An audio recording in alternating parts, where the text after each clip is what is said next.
Hello बच्चों।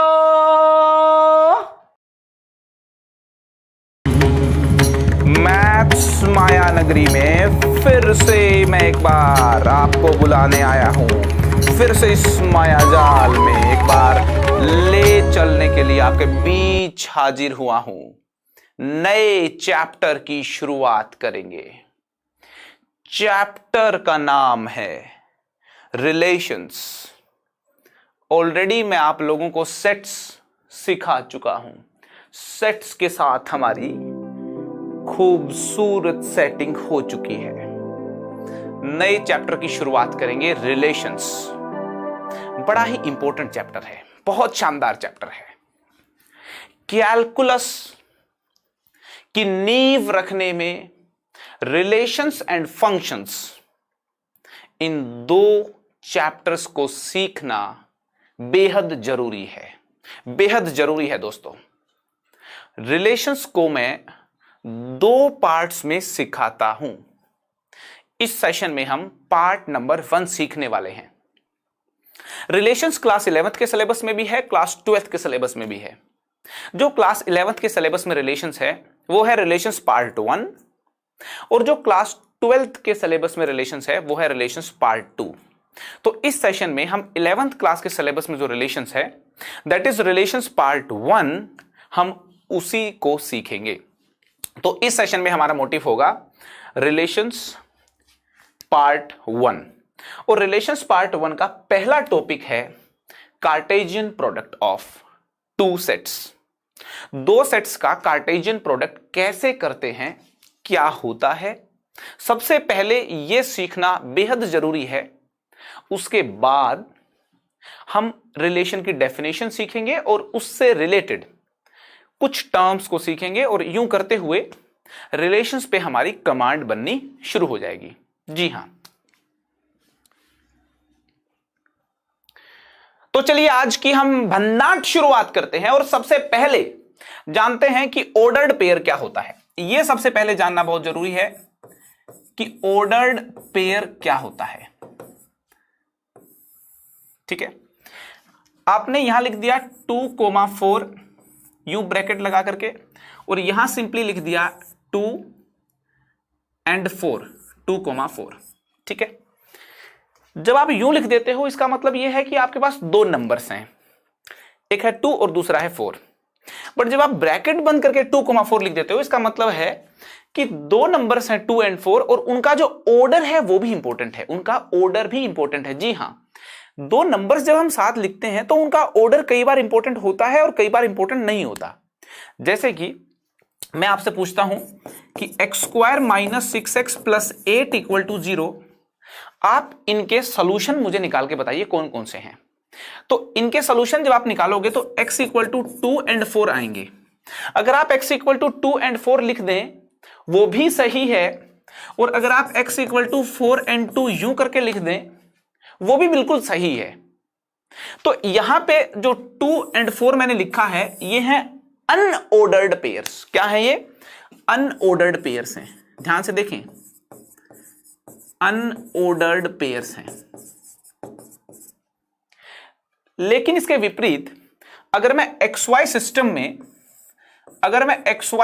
में एक पॉइंट के कोऑर्डिनेट लिखना चाहूं, अगर मैं XY सिस्टम में एक पॉइंट के कोऑर्डिनेट्स लिखना चाहूं तो 2,4 पॉइंट कुछ यहां मिलेगा मुझको, जिसका x कोऑर्डिनेट 2 है और y कोऑर्डिनेट 4 है, और 4,2 पॉइंट मुझको कहीं यहां मिलेगा जिसका x कोऑर्डिनेट 4 है और y कोऑर्डिनेट 2 है।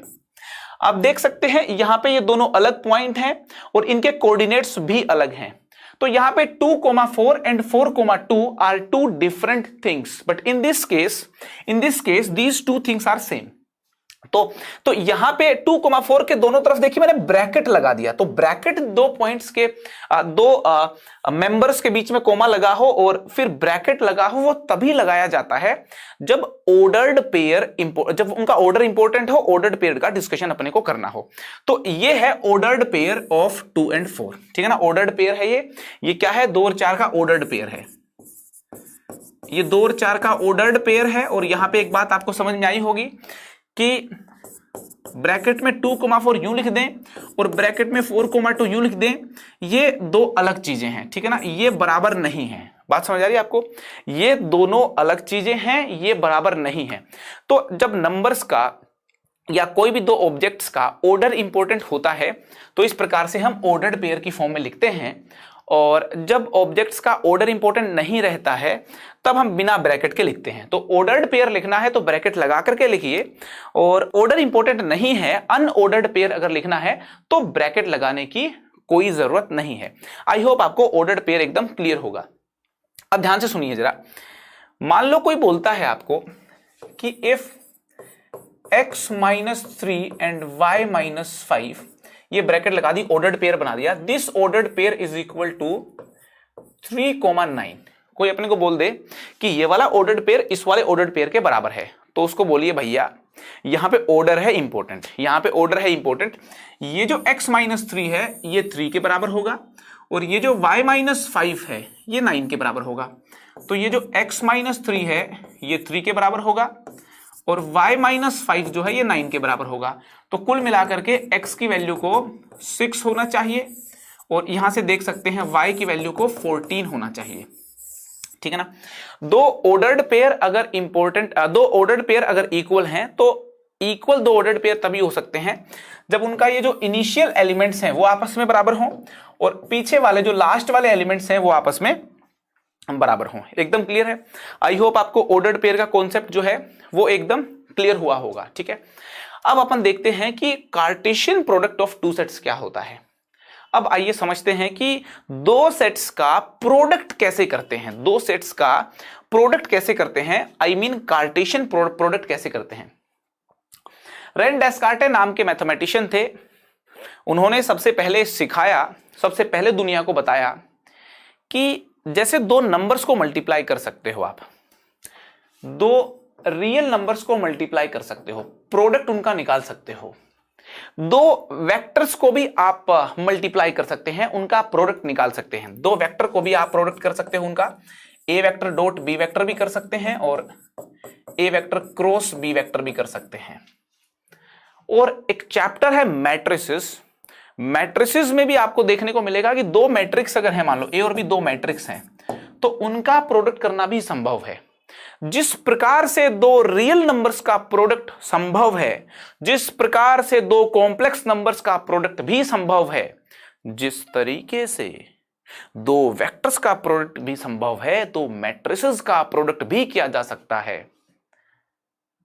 रेने डेस्कार्टे ने बताया कि उसी प्रकार से दो सेट्स का प्रोडक्ट भी किया जा सकता है। उसने कहा जी दो सेट्स का प्रोडक्ट हम कर सकते हैं, कैसे करना है वो भी रेने डेस्कार्टे ने बताया, और नाम दिया कार्टेशियन प्रोडक्ट। कहा कि अगर हमारे पास दो सेट हैं, ध्यान से सुनिए बात को, अगर हमारे पास दो सेट हैं, सपोज एक सेट है 1,2 और दूसरा सेट है बी अलिफ कोमा लैला, अलिफ लैला, ठीक है, अलिफ कोमा लैला, दो सेट हमारे पास हैं ए और बी। तो कार्टेशियन प्रोडक्ट अगर दो सेट्स का करना है तो ए कार्टेशियन प्रोडक्ट बी यूं लिखा जाता है। ध्यान से सुनिए कैसे लिखा जाता है, ए कार्टेशियन प्रोडक्ट बी, इसको ए इंटू बी नहीं बोलते, ए मल्टीप्लाई बाय बी बोलना भी ठीक नहीं है। जैसे वेक्टर्स में बोलते हैं A vector dot B vector, यहां बोलते हैं A vector cross B vector. Vectors में कभी ऐसे नहीं बोलते A vector into B vector, A vector dot B vector बोलते हैं, यहां A vector cross B vector बोलते हैं। कुछ वैसे ही तरीके से यहां पे भी कुछ उसी अंदाज में यहां पे भी ए इंटू बी बोलना सही नहीं है, यहां बोला जाता है ए कार्टेशियन प्रोडक्ट बी, ए कार्टेशियन प्रोडक्ट बी, ऐसे बोलते हैं इसको। तो अब ए कार्टेशियन प्रोडक्ट बी होता क्या है, आइए समझते हैं। अब समझते हैं ए कार्टेशियन प्रोडक्ट बी होता क्या है। ए के जो एलिमेंट हैं 1 और 2, 1 को अलिफ के साथ लिख दो, एक बार ऑर्डर्ड पेयर बना दो 1 का अलिफ के साथ, एक बार 1 का लैला के साथ लैला, ठीक है, मजनू नहीं है यहां पे, कोई बात नहीं, लैला तो है। 2 का अलिफ के साथ बनाइए, 2 का अलिफ के साथ बनाइए, और 2 का आप लैला के साथ भी बनाइए। बात समझ में आ रही है आपको? यहां मैंने क्या किया, 1 और 2 दोनों की सेटिंग अलिफ और लैला के साथ कर दी, 1 की सेटिंग अलिफ के साथ भी कर दी, 1 की सेटिंग लैला के साथ भी कर दी, 2 की सेटिंग अलिफ के साथ भी कर दी, 2 की सेटिंग लैला के साथ भी कर दी। तो 1 कोमा अलिफ एक ऑर्डर्ड पेयर लिख दिया, फिर 1 कोमा लैला, फिर 2 कोमा अलिफ, फिर 2 कोमा लैला। कुल मिलाकर के मैथमेटिकल भाषा में बात करें तो ए के जितने एलिमेंट्स हैं उनको हर पॉसिबल तरीके से बी के एलिमेंट्स के साथ रख दिया। ए के जितने भी एलिमेंट्स हैं उनको हर पॉसिबल तरीके से बी सेट के एलिमेंट्स के साथ रख दिया, और ये जो ऑर्डर्ड पेयर बन करके जो नया सेट आया है, इस नए सेट को बोलते हैं ए कार्टेशियन प्रोडक्ट बी। यहां पे इंपॉर्टेंट बात ध्यान देने वाली ये है कि ए सेट पहले लिखा है तो पहले एलिमेंट्स जो आएंगे वो ए वाले आएंगे, शुरुआत में जो एलिमेंट्स आएंगे वो ए सेट वाले आएंगे। और ये देखिए बी सेट को बाद में लिखा है तो जो बाद वाले एलिमेंट्स आएंगे उनको देखिए आप, ये बी सेट वाले होंगे, बाद वाले जो एलिमेंट्स होंगे बी सेट वाले होंगे। ए कार्टेशियन प्रोडक्ट बी मैंने आपको बता दिया। अब आप समझें कि बी कार्टेशियन प्रोडक्ट ए क्या होता है। अगर बी कार्टेशियन प्रोडक्ट ए हमको निकालना है तो बताइए क्या होगा। बी कार्टेशियन प्रोडक्ट ए, अब बी के एलिमेंट पहले लिखेंगे, अब अलिफ की सेटिंग करानी पड़ेगी 1 के साथ और 2 के साथ, ठीक है। तो ये हो जाएगा अलिफ कोमा 1, अगला एलिमेंट होगा अलिफ कोमा 2, फिर थर्ड एलिमेंट होगा लैला की सेटिंग 1 और 2 के साथ कराएं, लैला कोमा 1, लैला कोमा 1 और लैला कोमा 2। समझ में आ रही कि नहीं आ रही? तो ये हो जाएगा बी कार्टेशियन प्रोडक्ट ए। और मैं आप लोगों को ऑलरेडी बता चुका हूं कि जब ऑर्डर्ड पेयर का डिस्कशन किया जाता है तो x comma y and y comma x they are two different things. ये ऑर्डर्ड पेयर हैं, x comma y and y comma x are two different things. ये दो अलग बातें हैं, x comma y and y comma x। बात समझ आ रही है आपको? तो यहां पे अलिफ कोमा 1 और 1 कोमा अलिफ दो अलग बातें हैं। तो यहां से अपने को आइडिया मिल चुका है कि ए कार्टेशियन प्रोडक्ट बी और बी कार्टेशियन प्रोडक्ट ए ये दोनों बराबर नहीं है, दो अलग बातें हैं। जब कभी भी दो सेट्स का कार्टेशियन प्रोडक्ट की बात करनी हो, ए और बी दो सेट्स दिए हैं, दोनों का कार्टेशियन प्रोडक्ट अगर करना हो तो आप पूछिए कि बताएं ए कार्टेशियन प्रोडक्ट बी करके दें आपको या फिर बी कार्टेशियन प्रोडक्ट ए करके दें आपको। बात समझ आ रही है? तो इसको सिंपली मैं ए क्रॉस बी बोल रहा हूं, ए क्रॉस बी बोल रहा हूं, समझ जाना, मैं ए कार्टेशियन प्रोडक्ट बी बोल रहा हूं, ठीक है ना। तो ए क्रॉस बी जो है वो ये सेट हुआ, बी क्रॉस ए ये वाला सेट है। और आप देख सकते हैं ये वाला जो एलिमेंट है इस सेट का और ये वाला एलिमेंट है, ये अलग अलग ऑर्डर्ड पेयर हैं, बराबर नहीं है। इसलिए ए कार्टेशियन प्रोडक्ट बी और बी क्रॉस ए ये दोनों बराबर नहीं बोले जा सकते, ठीक है। तो A cross B and B cross A are two different things in sets. Clear है एकदम? अब यहां पे देखिए एक और इंटरेस्टिंग बात, ए में हमारे पास दो एलिमेंट थे, बी में हमारे पास दो एलिमेंट थे, ठीक है ना। ए में हमारे पास दो एलिमेंट हैं, बी में हमारे पास दो एलिमेंट हैं। 2 इंटू 2 किया तो ए कार्टेशियन प्रोडक्ट बी में 4 एलिमेंट आए हैं। बात समझ आ रही है आपको? ए में दो एलिमेंट हैं, बी में दो एलिमेंट हैं, तो ए क्रॉस बी में 2 इंटू 2 4 एलिमेंट्स होंगे, ठीक है। नंबर ऑफ एलिमेंट्स का भी अपने को देखिए यहां से आइडिया लगेगा। मान लो एक सेट ए ले लेता हूं मैं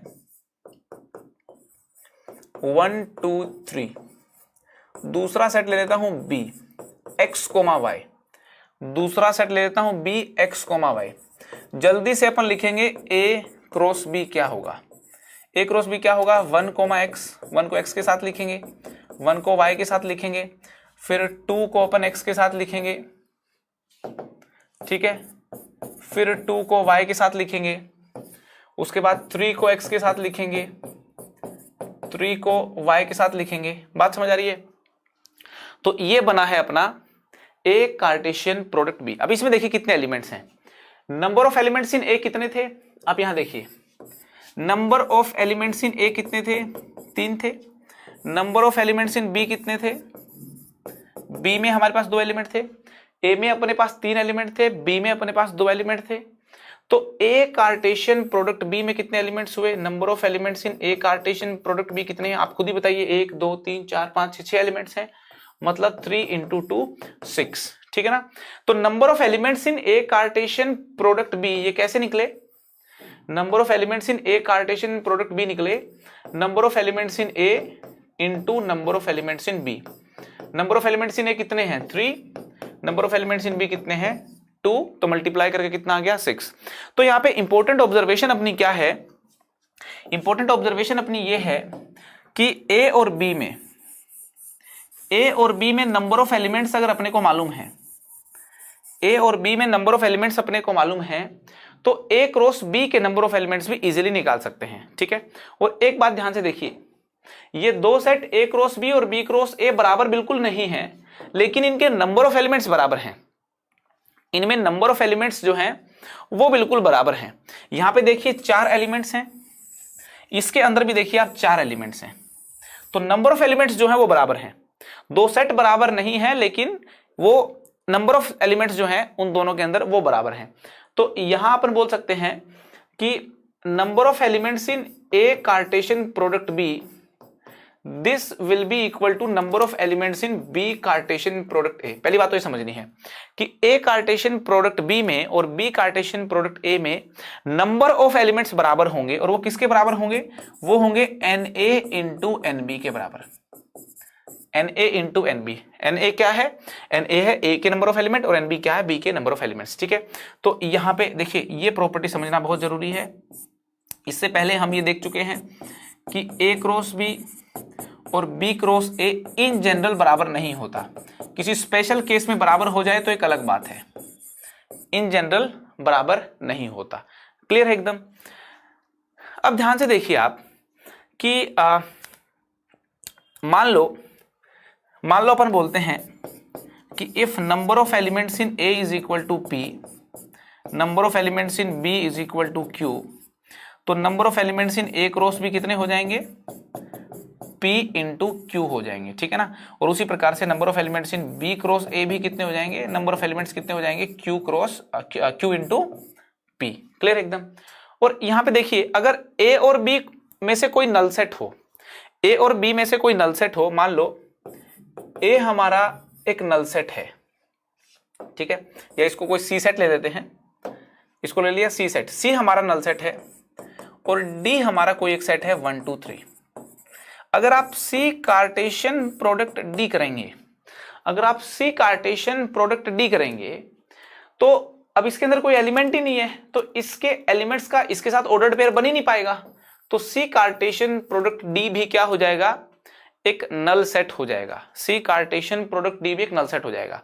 तो सीधी सी बात है, नोट करने वाली बात है, नोट करने वाली बात है कि if A Cartesian product B अगर नल सेट है, अगर A Cartesian product B null set है, तो इसका मीनिंग हम निकालेंगे, देन हम मीनिंग निकालेंगे आइदर ए हमारा नल सेट होगा, या तो ए हमारा नल सेट है। ठीक है? ए हमारा नल सेट है, या फिर बी हमारा नल सेट है। हो सकता है बी हमारा नल सेट हो, और यह भी हो सकता है कि ए और बी दोनों हमारे नल सेट हों। ए और बी दोनों हमारे क्या हो? नल सेट हो। तो कभी भी ए कार्टेशियन प्रोडक्ट बी अगर नल सेट आ जाए, तो ये सीधी सी बात है समझने वाली कि दोनों सेट्स में से कोई एक सेट तो पक्का नल सेट होगा। हो सकता है दोनों के दोनों भी हमारे नल सेट्स हों। क्लियर है?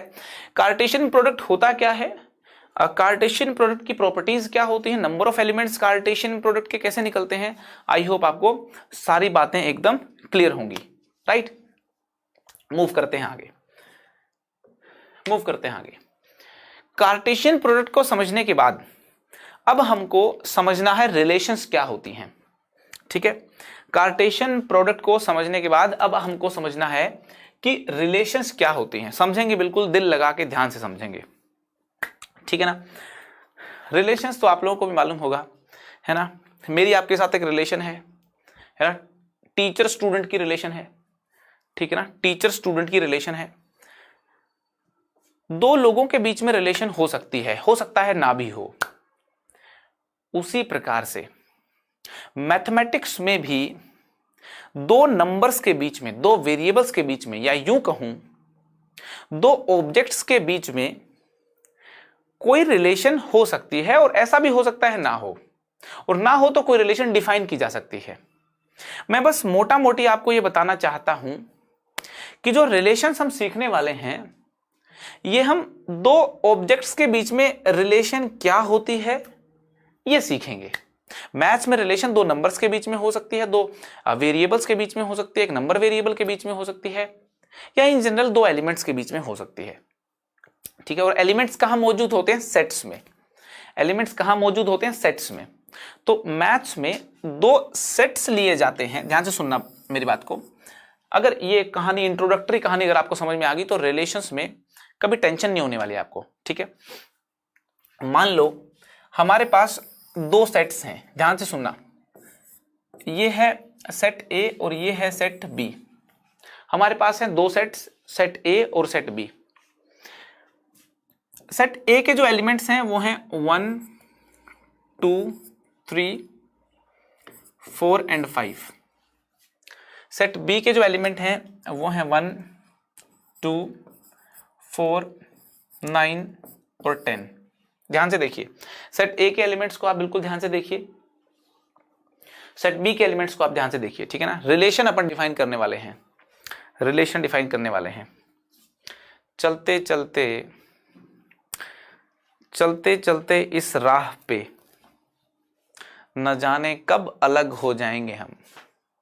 चलते चलते इस राह पे न जाने कब अलग हो जाएंगे हम, न जाने कब तुम्हारी दुखती रग हो जाएंगे हम।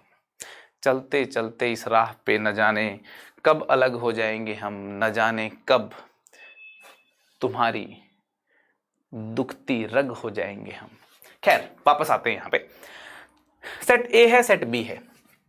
अब जो रिलेशन है, रिलेशन को जनरली कैपिटल आर से डिनोट किया जाता है। कोई भी रिलेशन हो मैथ्स में, उसको जनरली अपन कैपिटल आर से डिनोट करते हैं, जनरली डिनोटेड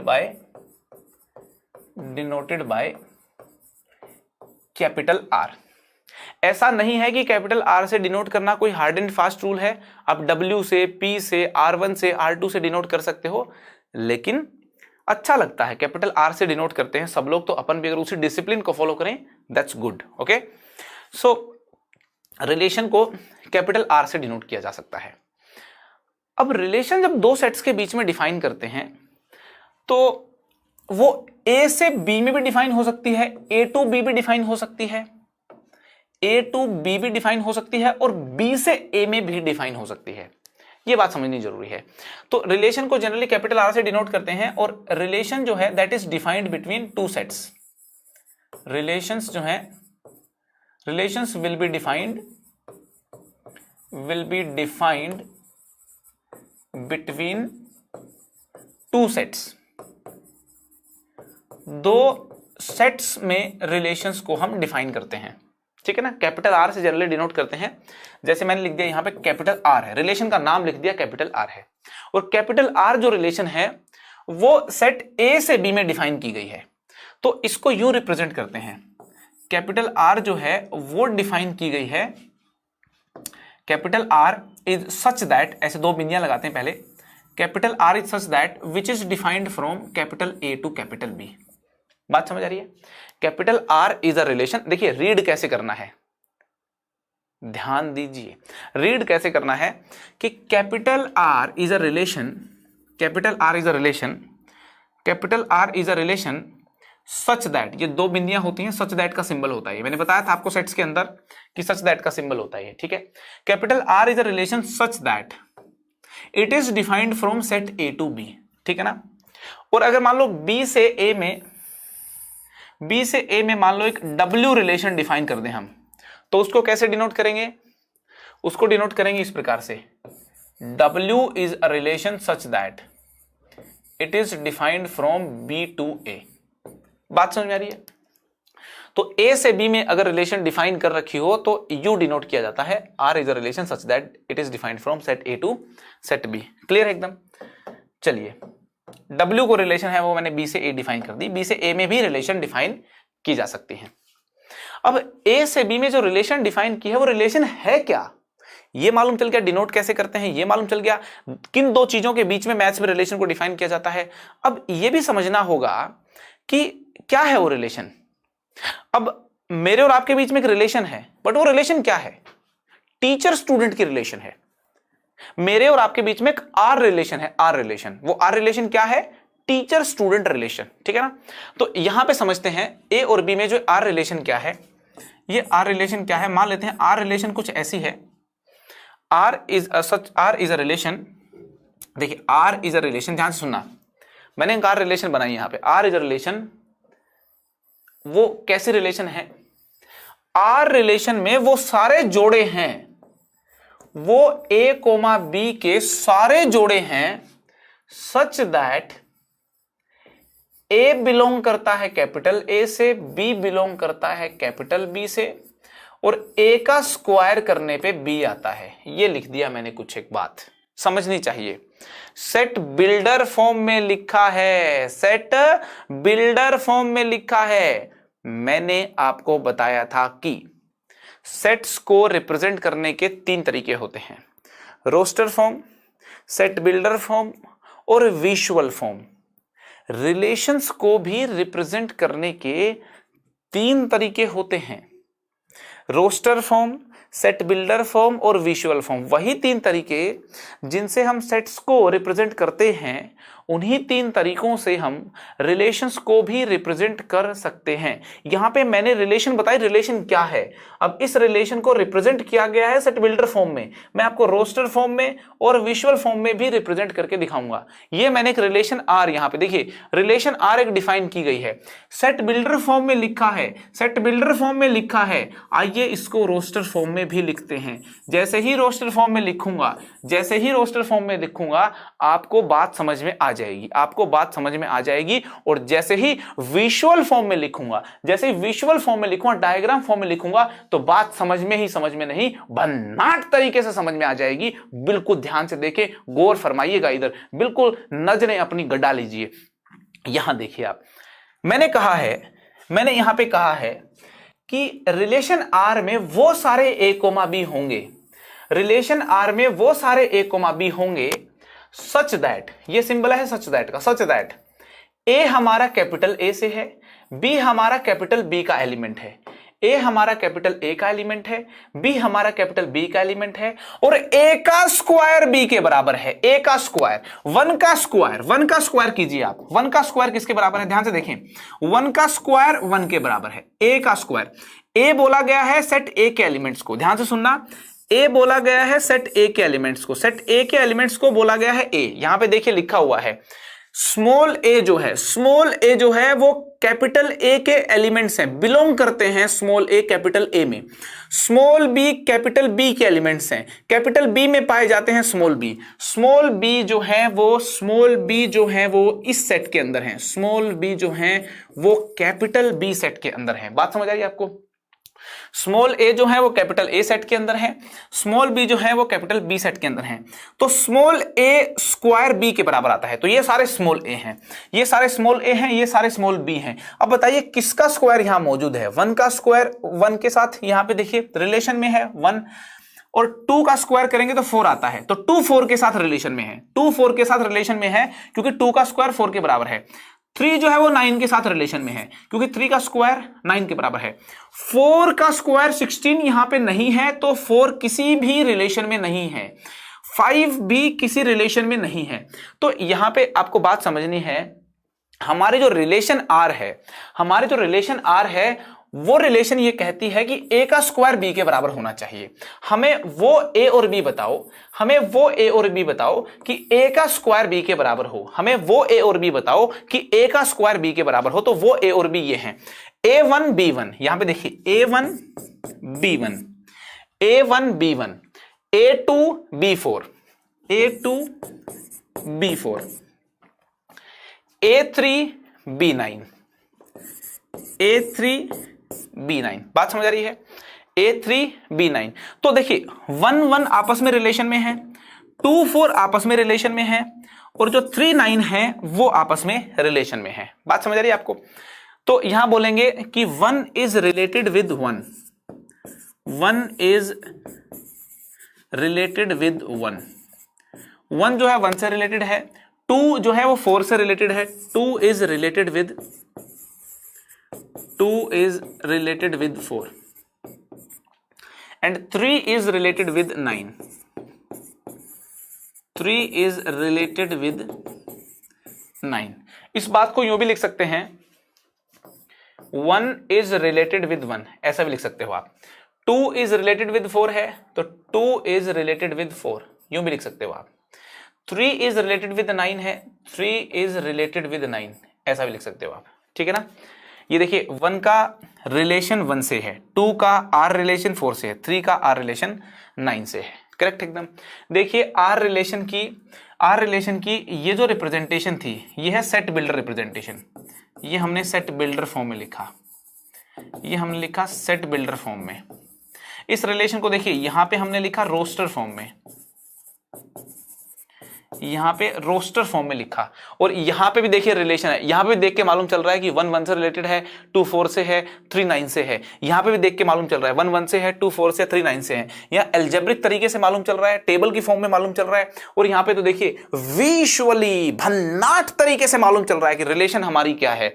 तो इसको बोलते हैं विजुअल रिप्रेजेंटेशन ऑफ रिलेशन। इसको क्या बोलते हैं? Visual representation of relation. ठीक है ना? तो रिलेशन जो है, देखिए मैं पूरा समराइज कर रहा हूं। रिलेशन दो सेट्स के बीच में होती है, दो सेट्स के एलिमेंट्स के बीच में होती है।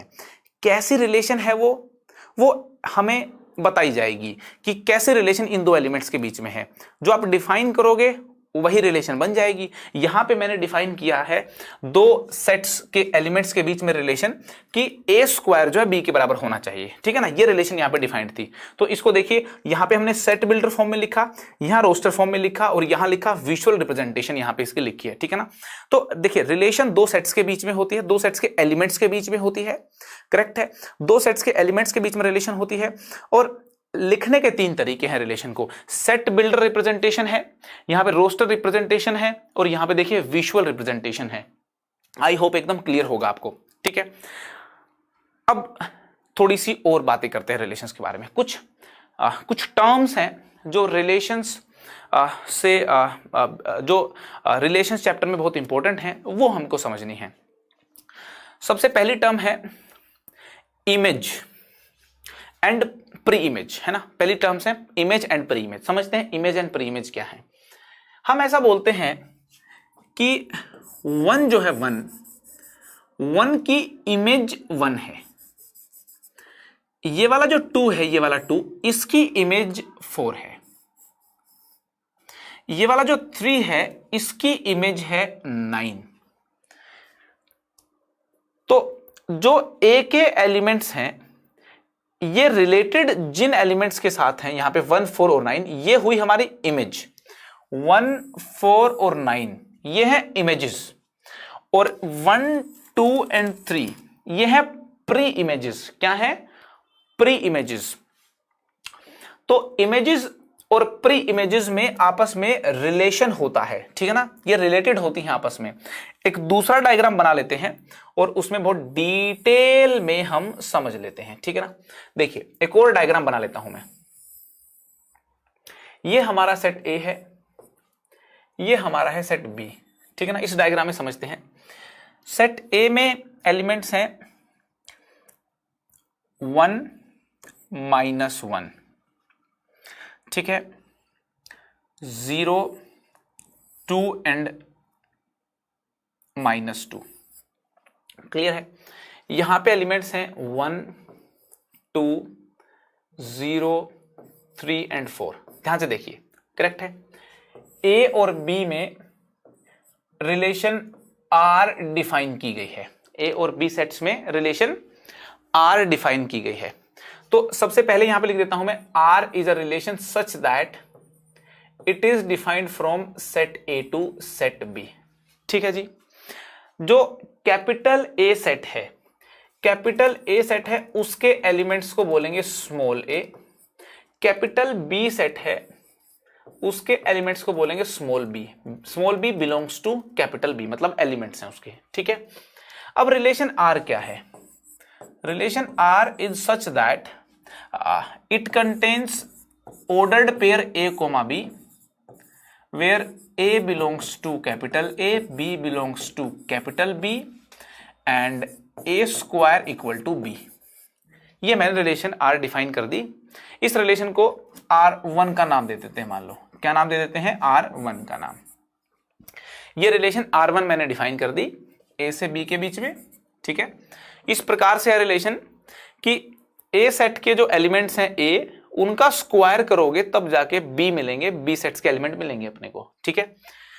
तो 1 का जब अपन स्क्वायर करते हैं, जब अपन 1 का स्क्वायर करते हैं तो 1 आता है, तो इसका मतलब 1 जो है दैट इज रिलेटेड विद 1। -1 का स्क्वायर करने पे भी 1 आता है, तो -1 इज रिलेटेड विद 1, ठीक है। 0 का स्क्वायर करके 0 आता है, तो 0 इज रिलेटेड विद 0। 2 का स्क्वायर करके कितना आता है? 4। 2 इज रिलेटेड विद 4। -2 जो है उसका स्क्वायर करके ही 4 आता है, तो -2 इज ऑल्सो रिलेटेड विद 4, ठीक है। तो यहां पे अगर अपन परी इमेजेस देखें, यहां पे परी इमेजेस देखें, परी इमेजेस देखें तो परी इमेजेस कौन सी हैं? 1, -1, 0, 2 एंड -2। 1, -1, 0, 2 एंड -2, ठीक है। इमेजेस क्या हैं? ये हमारी इमेजेस हैं 1, 0 एंड 4। 1, 0 एंड 4 ये क्या है? इमेजेस। तो इमेजेस क्या हैं? इमेजेस हमारी हैं 1, 0 एंड 4। ये हमने देखा है ओवरऑल इमेजेस एंड परी इमेजेस। पूरी रिलेशन में ये सारी परी इमेजेस थी और ये हमारी होंगी इमेजेस, ठीक है ना। जब एक परी इमेज बनती है तो हम यूं बोलते हैं कि परी इमेज की मैपिंग हुई है। परी इमेज की क्या हुई है? मैपिंग हुई है, और मैपिंग के बाद हमको इमेज मिली है। -1 की मैपिंग हुई है, -1 की मैपिंग के बाद हमको 1 मिला है। हम ऐसा बोलते हैं कि 0 की मैपिंग हुई है और उसके बाद हमको 0 मिला है। रिलेशन क्या करती है? रिलेशन मैपिंग करती है, 2 एलिमेंट्स की मैपिंग करती है। जैसे मुझ में और आप में जो रिलेशन है टीचर स्टूडेंट रिलेशन, इस रिलेशन ने मेरी और आपकी मैपिंग कर रखी है। मैं आपसे रिलेटेड हूं, टीचर स्टूडेंट रिलेशनशिप में मैपिंग हो रखी है मेरी।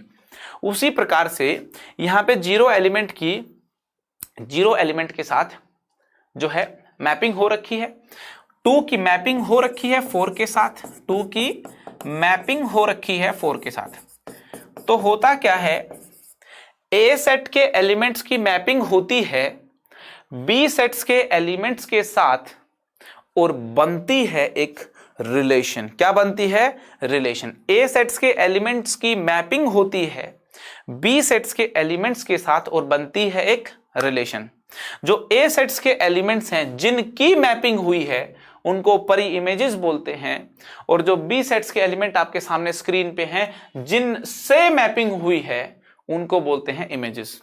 अगर आपसे पूछूं मैं आपसे पूछूं 2 की इमेज क्या है, मैं आपसे पूछता हूं इमेज ऑफ 2 बताइए क्या है, तो आप बोलेंगे इमेज ऑफ 2 इज 4।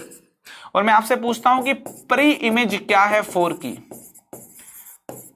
परी इमेज बताइए 4 की। 4 की परी इमेज एक नहीं है, 2 हैं, एक 2 है और एक है -2। तो I hope image and pre image का फंडा भी आपको क्लियर होगा। इमेज एंड परी इमेज का फंडा भी आई होप आपको एकदम क्लियर होगा। अब बात करते हैं domain of relation, range of relation, domain of relation. ध्यान से सुनना, ये 3 शब्द बहुत इंपॉर्टेंट हैं, ये 3 डेफिनेशन बहुत इंपॉर्टेंट है। डोमेन ऑफ रिलेशन, दूसरा बात करेंगे अपन रेंज ऑफ रिलेशन की, रेंज ऑफ रिलेशन, और थर्ड बात करेंगे codomain of relation. Domain of relation, range of relation and codomain of relation. Relation की डोमेन क्या होती है बताता हूं आपको मैं। डोमेन ऑफ रिलेशन को सबसे पहले तो बता दूं, यूं रिप्रेजेंट करते हैं, यूं कैपिटल डी लिख करके फिर उसके नीचे यहां पे इस प्रकार से आर लिख दीजिए। इसका मतलब है डोमेन ऑफ रिलेशन, ठीक है ना। ये रिलेशन हमारी R1 है तो इसको बोलेंगे डोमेन ऑफ R1। क्या है ये? Domain of relation R1। Domain एक सेट होता है, डोमेन एक सेट होता है। किस चीज का सेट होता है? सारी प्री इमेजेस का सेट होता है, सारी प्री इमेजेस का सेट होता है। तो प्री इमेजेस क्या हैं? 1 -1 0 2 एंड -2, 1 -1 0 2 एंड -2। ये सारी प्री इमेजेस का जो सेट बना है, सारी जो प्री इमेजेस का सेट बना है, इसको बोलते हैं डोमेन ऑफ रिलेशन। और रेंज ऑफ रिलेशन क्या है? रेंज ऑफ रिलेशन है, रेंज ऑफ रिलेशन को डिनोट ऐसे करते हैं, कैपिटल आर के आगे रिलेशन का नाम लिख दो, ये हो जाएगी रेंज ऑफ रिलेशन। और रेंज ऑफ रिलेशन का मीनिंग है जो इमेजेस हैं उनसे बनने वाला जो सेट है। ये देखिए यहां पे ये जो इमेजेस हैं, इमेजेस से बनने वाला जो सेट है उसको बोलेंगे रेंज ऑफ रिलेशन। तो इमेजेस से बनने वाला सेट हमारा ये हुआ, ध्यान से सुनना, इमेजेस से बनने वाला जो सेट हुआ हमारा वो हुआ रेंज ऑफ रिलेशन। अब कोडोमेन ऑफ रिलेशन क्या है?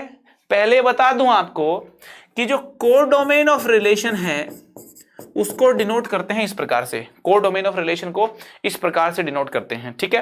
कोडोमेन ऑफ रिलेशन में अपने को दिमाग बिल्कुल नहीं लगाना, कोडोमेन ऑफ रिलेशन में अपने को दिमाग बिल्कुल नहीं लगाना। पूरा सेट बी जो है, पूरा सेट बी को छाप दो, पूरे सेट बी की फोटोकॉपी कर दो और सेट लिख दो यहां पे, पूरा सेट बी छाप दो आप, 1 2 0 3 4। ये बनता है कोडोमेन ऑफ रिलेशन। ये क्या बनता है? कोडोमेन ऑफ रिलेशन, ठीक है ना। कोडोमेन ऑफ रिलेशन में अपने को दिमाग नहीं लगाना, एग्जामिनर अपने आप देगा, सवाल देने वाला अपने आप कोडोमेन देता है। सेट बी जो है इसको पूरा लिख दिया, ये बन जाएगा कोडोमेन ऑफ रिलेशन। क्लियर है एकदम? रिलेशन की डोमेन एकदम क्लियर है, रिलेशन की रेंज एकदम क्लियर है, रिलेशन की कोडोमेन एकदम क्लियर है। तो कुल मिलाकर के अपन बोल सकते हैं कि जो डोमेन है रिलेशन की, डोमेन का मीनिंग है set of all pre images. Range का मीनिंग क्या समझे? रेंज है सेट ऑफ ऑल इमेजेस। और कोडोमेन का क्या मीनिंग समझे? कोडोमेन ऑफ रिलेशन का मीनिंग समझे complete set B. Complete set B को बोलेंगे कोडोमेन ऑफ द रिलेशन। और एक खास बात नोट करने वाली है, एक भयंकर बात यहां पे नोट करने वाली है कि जो रेंज है ना, रेंज हमेशा कोडोमेन के अंदर ही मिलेगी आपको, सीधी बात है। रेंज और कोडोमेन में रिश्ता यहां पे नोट करना है कि जो रेंज है ना, रेंज यहां पे देखिए, ये जो रेंज वाले एलिमेंट्स हैं, इन देखिए रेंज वाले जो एलिमेंट्स हैं, रेंज वाले एलिमेंट्स मिलेंगे तो सेट बी के अंदर ही, मिलेंगे तो सेट बी के अंदर ही।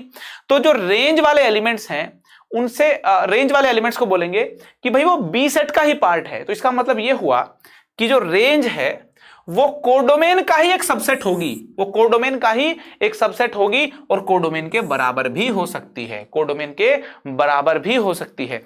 क्योंकि मान लो यहां पे √2 भी होता, यहां √2 भी होता तो स्क्वायर होके 2 के साथ मैपिंग हो जाती। और यहां पे अगर मान लो यहां पे √3 भी होता तो स्क्वायर होकर के 3 के साथ मैपिंग हो जाती।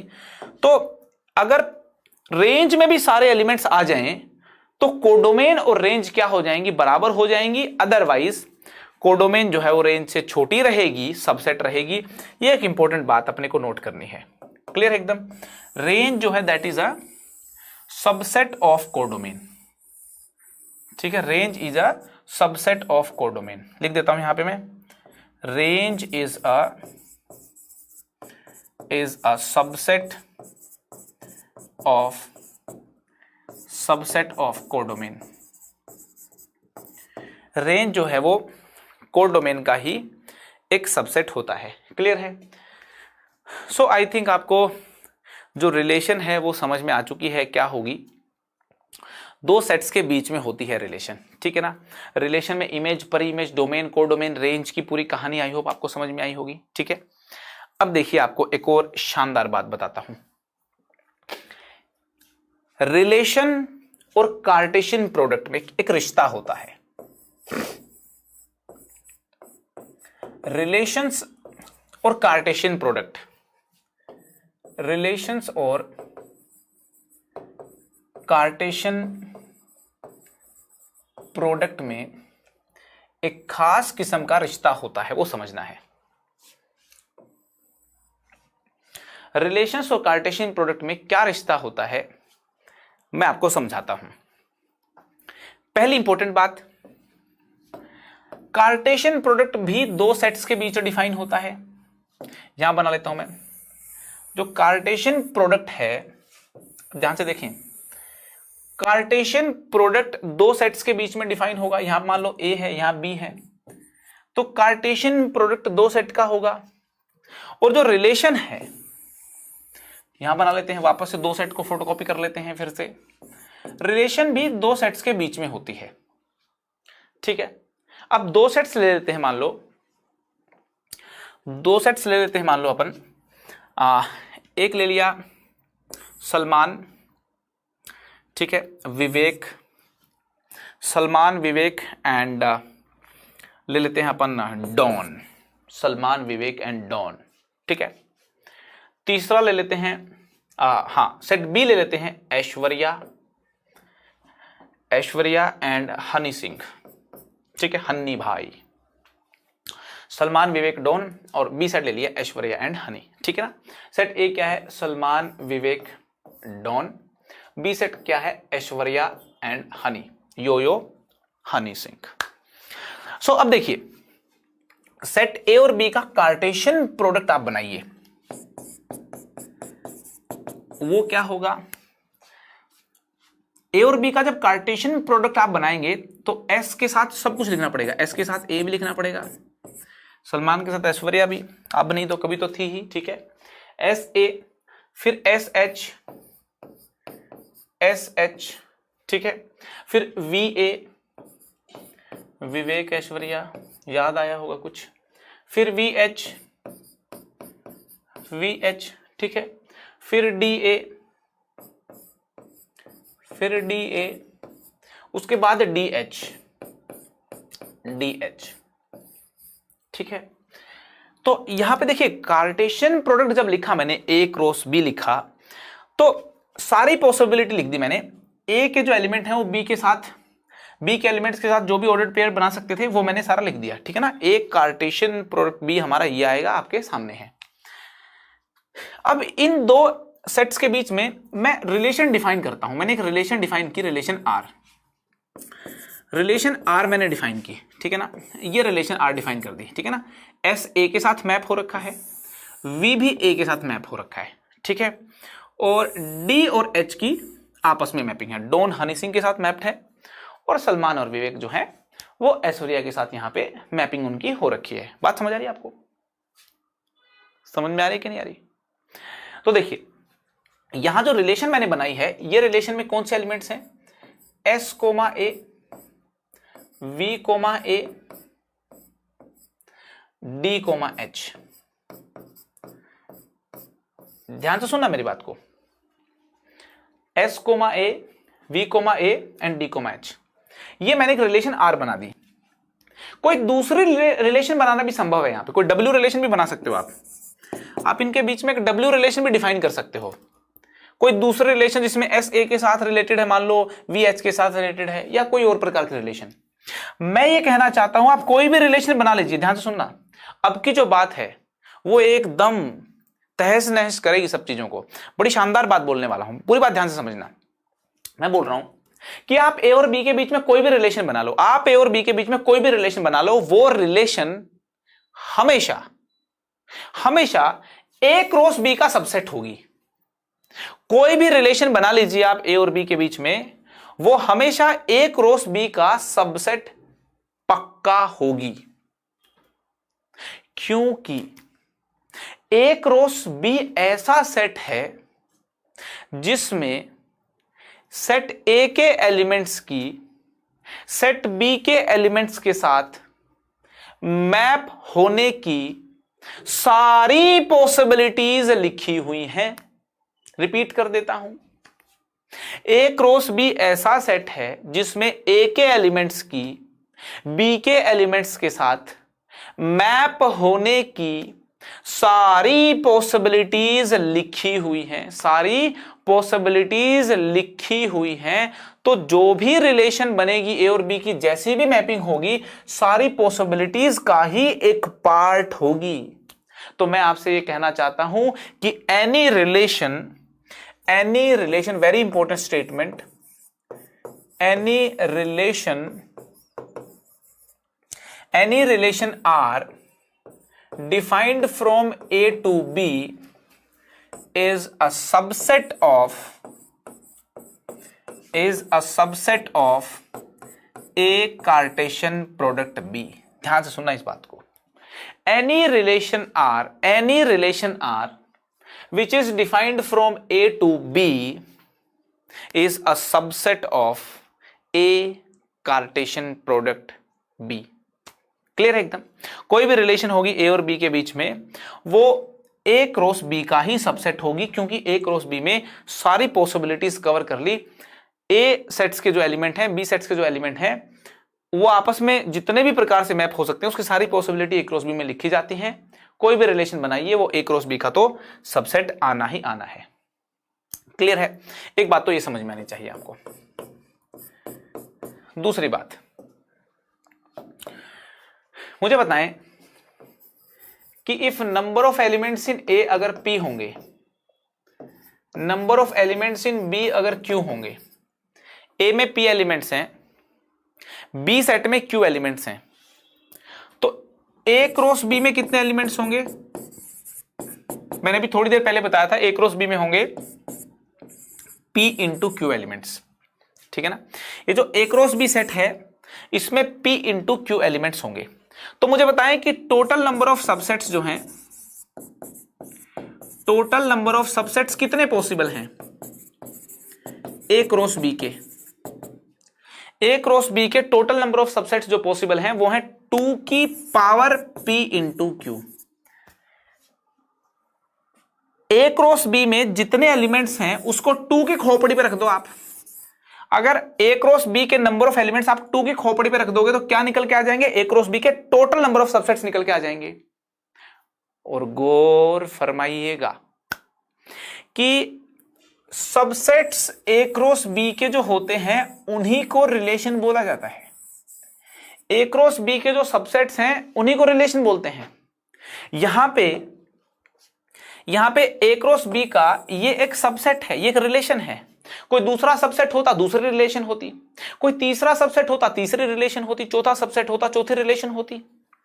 उसी प्रकार से मैं बोल रहा हूं कि ए क्रॉस बी के अलग अलग सबसेट आते चले जाएंगे, अलग अलग रिलेशन बनती चली जाएंगी। तो ए क्रॉस बी के जितने सबसेट्स हैं, ए क्रॉस बी के जितने भी सबसेट्स हैं, उतनी ही ए और बी में रिलेशंस डिफाइन की जा सकती हैं। ए क्रॉस बी के जितने भी सबसेट्स हैं उतनी ही ए और बी में रिलेशंस डिफाइन की जा सकती हैं। So total number of relations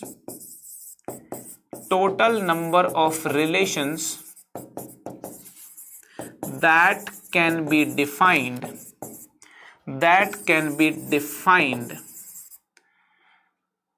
in set A and B are 2 की power P into Q।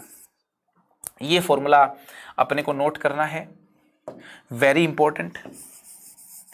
Total number of relations that can be defined from A to B और B to A, A और B set में 2 की power P into Q total relations आप define कर सकते हो। Clear है एकदम। सो रिलेशन अपने को समझ में आ गया। रिलेशन से रिलेटेड जो इंपॉर्टेंट टर्म्स हैं, इमेज ऑफ अ रिलेशन, परी images of a relation, domain, range, को डोमेन एंड टोटल रिलेशंस जो डिफाइन की जा सकती हैं, वो भी अपने को क्लैरिटी के साथ समझ में आया है। ठीक है, देखिए एक एग्जांपल के थ्रू इस बात को और क्लियर कर लेते हैं। मान लो सेट ए के एलिमेंट्स हैं, सेट ए के एलिमेंट्स ले लेते हैं अपन अल्फा, बीटा, गामा, डेल्टा। ठीक है, सेट बी के एलिमेंट्स ले लेते हैं अपन चचा, अखंडा, चचा, अखंडा, गोलू, स्वीटी। चचा, अखंडा, गोलू, स्वीटी एंड रविशंकर। ठीक है, ये सेट बी के एलिमेंट्स हैं। तो मुझे बताएं टोटल नंबर ऑफ रिलेशंस कितनी डिफाइन की जा सकती हैं ए और बी के बीच में? Total number of relations that can be defined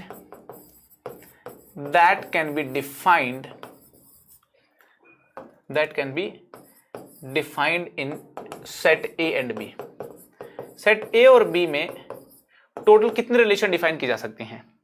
मुझे बताएं number of element in A कितने हैं? Number of element in A है 1 2 3 4। Number of elements in B कितने हैं? 1 2 3 4 5। तो A और B में total number of relations define की जा सकती हैं 2 की खोपड़ी के ऊपर 4 इंटू 5 20, 2 की पावर 20। सीधी सी बात है, 2 की पावर 20 बहुत बड़ा नंबर होता है। उतने रिलेशन अपन डिफाइन कर सकते हैं सेट ए और सेट बी में। बात समझ में? सो आई होप आपको रिलेशंस का कंप्लीट आइडिया लग चुका है। आई होप आपको रिलेशंस का कंप्लीट आइडिया एकदम लग चुका है। ठीक है, तो अब देखिए कुछ सवालों को सॉल्व कर लेते हैं, कुछ क्वेश्चंस को अपन सॉल्व कर लेते हैं। ये देखिए स्क्रीन पे आपके सामने सवाल है। फर्स्ट क्वेश्चन स्क्रीन पे आपके सामने सवाल है। कुछ सवाल अपन सॉल्व करेंगे अभी एकदम मस्त तरीके से। तो सवाल क्या है? Find the domain and range of the relation R. R एक रिलेशन है। ठीक है, आर एक रिलेशन है। आर रिलेशन को यहां आप देख सकते हैं, इधर आप देखिए, ये आर रिलेशन है। इसको सेट बिल्डर फॉर्म में लिखा है, इसको सेट बिल्डर फॉर्म में लिखा है। सेट बिल्डर फॉर्म जो है वो एक है छुपी हुई फॉर्म, है ना। ये छुपा के रखती है इंफॉर्मेशन को। वहां से इंफॉर्मेशन निकालनी है तो सेट रोस्टर फॉर्म में लिखना जरूरी है ना। रोस्टर फॉर्म में उस सेट को लिखना जरूरी है। ठीक है, तो रोस्टर फॉर्म में आर जो रिलेशन है उसको भी लिखेंगे अपन। पहले सेट बिल्डर फॉर्म को डिकोड करते हैं, और डिकोड करने से पहले रीड करना आना चाहिए। रीडिंग अच्छी होगी तब डिकोडिंग अच्छी होगी। ठीक है, तो रिलेशन आर क्या है? रिलेशन आर में वो सारे एक्स कोमा वाई हैं। पहली बात तो यहां पे समझिए, रिलेशन आर में वो सारे एक्स कोमा वाई हैं जो नेचुरल नंबर्स हैं। ठीक है ना, रिलेशन आर में वो सारे एक्स कोमा वाई हैं जो नेचुरल नंबर्स हैं। यहां पे देखिए रिलेशन आर में वो सारे एक्स कोमा वाई हैं जो नेचुरल नंबर्स हैं। ठीक है, और एक्स जो है वो 6 से छोटा है। अब नेचुरल नंबर्स 6 से छोटे कौन से होते हैं? 1 2 3 4 और 5। एक्स की पॉसिबिलिटीज तो ये होंगी। ठीक है ना, और y की पॉसिबिलिटीज क्या होंगी? y इसने कहा है कि 6 + 6/x है। y क्या है? 6 + 6/x। तो मुझे बताएं कि जब x की वैल्यू 1 डालते हैं, x की वैल्यू जब 1 डालते हैं तो y की वैल्यू कितनी आती है? 6 + 6 12। y की वैल्यू कितनी आएगी? 6 + 6 12, मतलब x, y कितना हो गया? 1, 12। जब x की वैल्यू अपन 2 डालेंगे यहां पे तो 6/2 3, 3 + 6 9। x की वैल्यू 2 है तो y की वैल्यू क्या है? 9। x की वैल्यू 3 डालेंगे, 6/3 कितना हो गया? 6/3 हो गया 2। 6 + 2 कितना हो गया? 8। x की वैल्यू 3 डाली तो y की वैल्यू कितनी आई? 8। x की वैल्यू अगर 4 डाल दी यहां पे, x की वैल्यू अगर अपन ने 4 डाल दी यहां पे तो ये आंसर कितना आया? ये आया 6 + 3/2। ये नेचुरल नंबर नहीं है। y यहां पे लिखा है नेचुरल नंबर होना चाहिए, तो x की वैल्यू जो है 4 यहां पे डलेगी नहीं, क्योंकि y नेचुरल आएगा नहीं। x की वैल्यू 4 पॉसिबल तो है लेना, लेकिन उसकी मैपिंग नहीं हो पाएगी किसी के साथ, उसकी मैपिंग किसी के साथ नहीं हो पाएगी। x की वैल्यू 5 भी अगर आप यहां पे डाल देंगे, x की वैल्यू 5 भी अगर यहां पे डाल देंगे आप, y की नेचुरल वैल्यू नहीं आएगी। तो x की वैल्यू 5 जो है उसकी भी जो है मैपिंग नहीं हो पाएगी किसी के साथ भी मैपिंग। तो यहां पे सिर्फ ये वो एलिमेंट्स हैं जो रिलेशन में मौजूद होंगे। आप देखिए 1 जो है वो 12 के साथ रिलेटेड होगा, 2 9 के साथ, 3 8 के साथ। x की वैल्यू 1 डालते हैं तो y की वैल्यू 12 आती है, तो 1, 12 रिलेशन में होंगे। x की वैल्यू 2 डालते हैं तो y की वैल्यू 9 आती है, 2, 9 रिलेशन में होंगे। x की वैल्यू 3 डालने पे y की वैल्यू 8 आती है, तो 3, 8 रिलेशन में होंगे।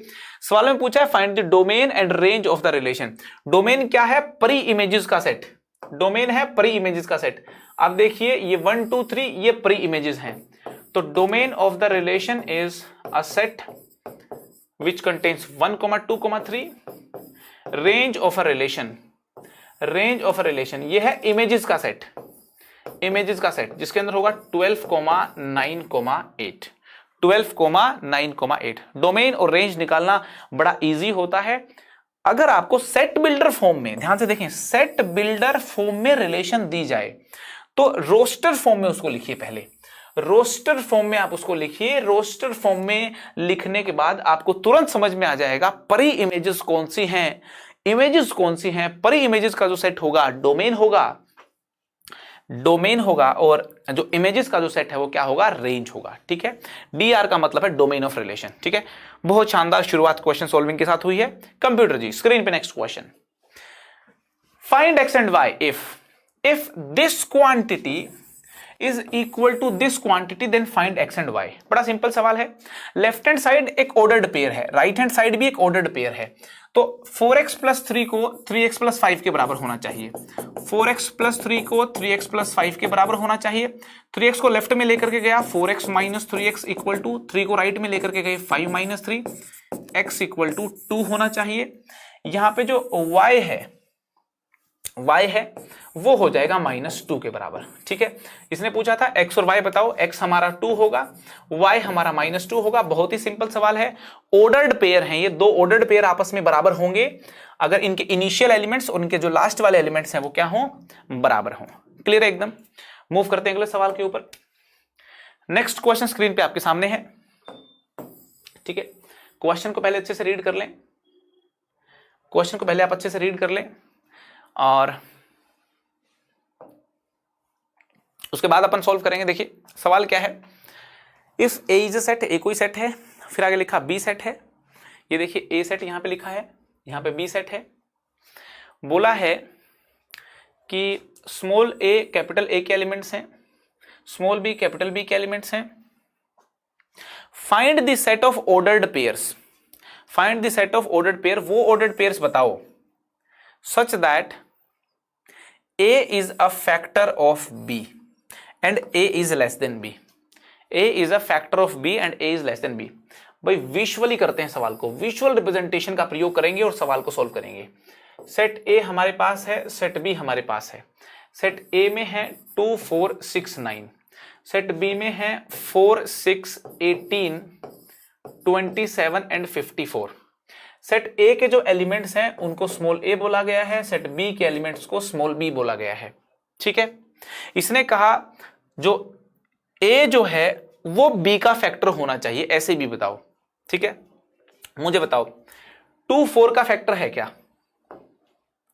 बिल्कुल, 4 के जब फैक्टराइज करते हैं तो 2 × 2 इस प्रकार से आते हैं। 2 जो है वो 4 का एक फैक्टर है, 2 4 का एक फैक्टर है। इसका मतलब 2 4 का फैक्टर होगा तो 2 और 4 की रिलेशन है। ठीक है, 2 6 का भी फैक्टर है, 2 8 का भी फैक्टर है, 2 27 का नहीं है, 2 54 का भी फैक्टर है।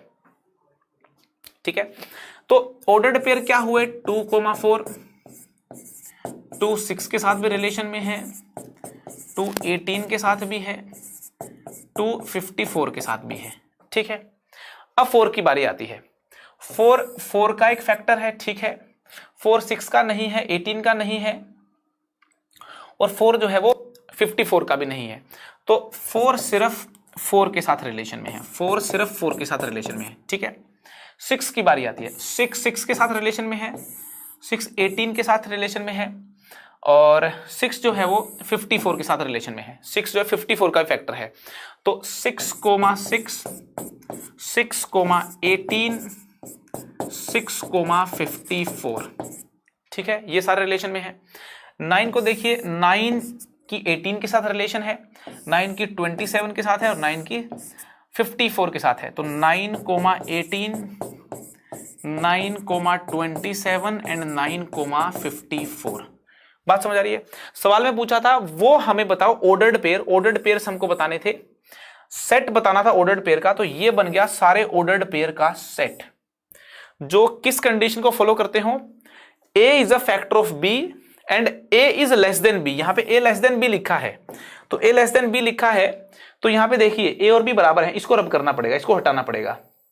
4 4 लिखा है, इनको भी हटाना पड़ेगा। a और b बराबर नहीं होने चाहिए, देखो बराबर है क्या कहीं पे, यहां बराबर नहीं है कहीं पे भी। बाकी देखिए a is less than b है, आप कोई भी एलिमेंट उठा के देख लीजिए, a b से छोटा है, a b से छोटा है। हमसे बोला गया था a जो है वो b से छोटा होना चाहिए, इस बात की कदर करनी है अपने को। a और b बराबर नहीं होने चाहिए, तो ये जो बराबर वाला मैंने यहां पे लिया था इसको अपने को हटाना पड़ेगा। यहां पे जो 4 और 4 का ये वाला जो पोर्शन है इसको हटाना पड़ेगा। 4 4 की मैपिंग अपने को नहीं लेनी, 6 और 6 की मैपिंग अपने को नहीं लेनी, क्योंकि a लेस देन है b से और a b का फैक्टर होना चाहिए, a b का फैक्टर भी है, a b से लेस देन b है ना। स्मॉल a कैपिटल a से बिलोंग करता है, स्मॉल b कैपिटल b से बिलोंग करता है। आई होप इन क्वेश्चन को रीड करके इनकी इंटरप्रिटेशन के साथ क्वेश्चन सॉल्विंग आपको समझ में आई होगी। करेक्ट है, मूव करते हैं आगे। सो नेक्स्ट क्वेश्चन आपके सामने स्क्रीन के ऊपर, given R is a relation which contains x, y। R एक ऐसे रिलेशन है जिसमें वो x, y होंगे such that x and y जो है होल नंबर हो। x और y क्या है, होल नंबर। और interestingly x square plus y square 25 है। पहले तो मुझे बताओ कि x square plus y square equal to 25, इसको सेटिस्फाई करने वाले होल नंबर्स हैं कौन से? ऐसे कौन से? एक तो x1 है, x1 कहां है, x1 बिल्कुल नहीं है। होल नंबर तो मतलब 0 से शुरू होते ना, तो एक तो 0 और y 5 है, 0 का स्क्वायर प्लस 5 का स्क्वायर 25 होता है। बात समझ आ रही है? दूसरा है 1 नहीं हो सकता, 2 नहीं हो सकता, 3 और 4 का कॉम्बिनेशन होता है, 3 का स्क्वायर प्लस 4 का स्क्वायर जो है 25 आता है। फिर x4 और y3 हो सकता है, x5 और y0 हो सकता है। तो इसने पूछा कि मुझे वो x, y बताएं, रिलेशन R जो है वो x, y से मिलके बनी है जो इसको सेटिस्फाई करते हैं और xy होल नंबर है। तो एक तो x, y का ऑर्डर्ड पेयर 0 4 हुआ, एक 0 5 हुआ, एक 3 4 हुआ, एक 4 3 हुआ, एक 5 0 हुआ। तो हमारे जो रिलेशन R है, उसमें एक एलिमेंट है 0, 5, एक है 3, 4, नेक्स्ट है 4, 3 और लास्ट है 5, 0। इस रिलेशन की डोमेन और रेंज बतानी है। तो जो डोमेन है रिलेशन की वो है 0, 3, 4, 5, क्योंकि जो परी इमेज है देखिए 0 3 4 5 ये क्या है, परी इमेज है। इसकी जो रेंज है रिलेशन की, इमेजेस क्या है 5 4 3 5 4 3 0 5 4 3 0, मतलब 0 3 4 5 रेंज का सेट लिख दिया। ये देखिए ये डोमेन थी, एक्स वाले जो है वो डोमेन होती है और ये इमेजेस हैं, ये हमारी रेंज का सेट बनेगा। तो डोमेन का सेट लिख दिया, रेंज का सेट लिख दिया। क्वेश्चन में वही पूछा था कि भाई डोमेन और रेंज बताओ, तो आई होप डोमेन और रेंज जो है इस रिलेशन की आपको एकदम क्लियर होगी। बात समझ में आ रही है? सो इस सेशन को हम यहीं खत्म करते हैं। हमने रिलेशन के बेसिक्स सीख लिए हैं 11th क्लास में, सिर्फ यही हैं। सो रिलेशन की डेफिनेशन हमने सीख ली, रिलेशन का कार्टेशियन प्रोडक्ट के साथ क्या लेना देना है वो भी अपन ने सीख लिया। रिलेशन से रिलेटेड टर्म्स को सीखा, मीनिंग रिलेशन का सीखा और उसके बाद फिर हमने क्वेश्चन सॉल्विंग में कुछ कॉन्सेप्ट्स को अप्लाई किया। करेक्ट है एकदम। फिर से इस सफर को अलविदा कहना होगा, फिर से मुझे चलना होगा। चलते चलते न जाने कब रास्ते अलग हो जाएंगे, न जाने कब हम तुम्हारी दुखती रग हो जाएंगे। फिर से हम अलविदा लेते हैं, फिर मिलेंगे। हंसते रहें, मुस्कुराते रहें, एक बड़ी सी मुस्कुराहट के साथ इस सेशन को हम अलविदा कहते हैं। मिलेंगे फिर।